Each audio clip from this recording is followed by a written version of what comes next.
आज का पहला पाठ नबी दानियल का ग्रंथ अध्याय 3 पद संख्या 25 34 से 43। हमारा पश्चातापी हृदय और हमारा विनम्र मन तुझे ग्राह्य हो। आजार्य अग्नि के बीच खड़ा होकर ऊंचे स्वर से इस प्रकार प्रार्थना करने लगा, तू अपने नाम का ध्यान रख, हमें सदा के लिए ना त्याग, हमारे लिए अपना विधान रद्द न कर। अपने मित्र इब्राहिम, अपने सेवक इसहाक तथा अपने भक्त इस्राएल को स्मरण कर। अपनी कृपा दृष्टि हम पर से दूर ना कर। तूने उनसे यह प्रतिज्ञा की थी कि मैं आकाश के तारों की तरह और समुद्र तट के बालू की तरह तुम्हारे वंशजों को असंख्या बना दूंगा।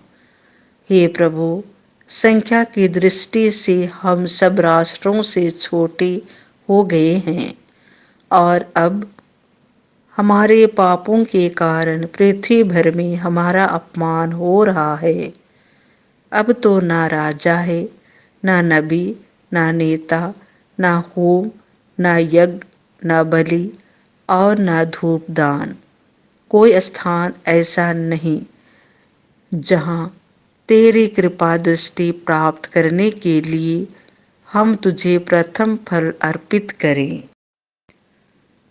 हमारा पश्चातापी हृदय और हमारा विनम्र मन मेढ़ों तथा साढ़ों और हजारों पुष्ट भेड़ों की बलि जैसे तुझे ग्राह्य हो। आज तेरे लिए यही हमारा बलिदान हो। ऐसा कर कि हम पूर्ण रूप से तेरे मार्ग पर चले, क्योंकि तुझ पर भरोसा रखने वाले सभी निराश नहीं होते। अब हम यह दृढ़ संकल्प करते हैं कि हम तेरे मार्ग पर चलेंगे, तुझ पर श्रद्धा रखेंगे और तेरे दर्शनों के लिए तरसते रहेंगे। हमें निराश ना होने दे, बल्कि हम पर अपनी सहनशीलता तथा महती दया प्रदर्शित कर। हे प्रभु, अपने अपूर्व कार्यों द्वारा हमारी रक्षा कर और अपने नाम को महिमान्वित कर। यह प्रभु की वाणी है। संत मत्ती के अनुसार पवित्र सुसमाचार अध्याय 18 पद संख्या 21 से 35। यदि तुम में हर एक अपने भाई को क्षमा नहीं करेगा, तो पिता भी तुम्हें क्षमा नहीं करेगा। पेतरुस ने पास आकर यीशु से कहा, प्रभु, यदि मेरा भाई मेरे विरुद्ध अपराध करता जाए, तो मैं कितनी बार उसे क्षमा करूं? 7 बार तक? यीशु ने उत्तर दिया, मैं तुमसे नहीं कहता 7 बार तक, बल्कि 70 गुना 7 बार तक। यही कारण है कि स्वर्ग का राज्य उस राजा के सादृश है जो अपने सेवकों से लेखा लेना चाहता था। जब वह लेखा लेने लगा तो उसका लाखों रुपये का एक कर्जदार उसके सामने पेश किया गया। अदा करने के लिए उसके पास कुछ भी नहीं था। इसीलिए स्वामी ने आदेश दिया कि उसे, उसकी पत्नी, उसके बच्चों और उसकी सारी जायदाद को बेच दिया जाए और ऋण अदा कर लिया जाए। इस पर वह सेवक उसके पैरों पर गिरकर अनुनय विनय करने लगा, मुझे समय दीजिए और मैं आपको सब चुका दूंगा।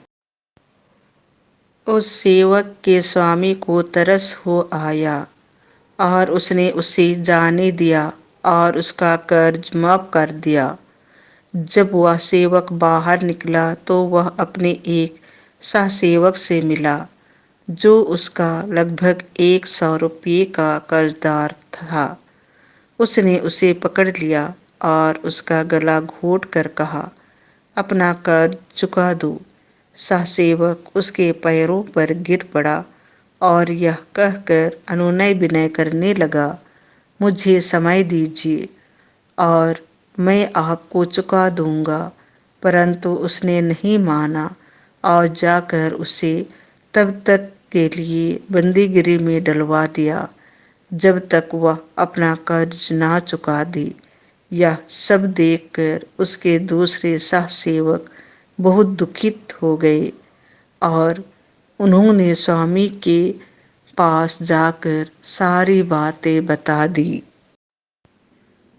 तब स्वामी ने उस सेवक को बुलाकर कहा, रे दुष्ट सेवक, तुम्हारे अनुनय बिना पर मैंने तुम्हारा वह सारा कर्ज माफ कर दिया था। तो जिस प्रकार मैंने तुम पर दया की थी, क्या उसी प्रकार तुम्हें भी अपने सासेवक पर दया नहीं करनी चाहिए थी?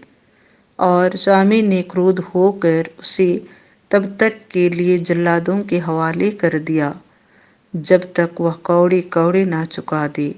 यदि तुम में हर एक अपने भाई को पूरे हृदय से क्षमा नहीं करेगा, तो मेरा स्वर्गिक पिता भी तुम्हारे साथ ऐसा ही करेगा।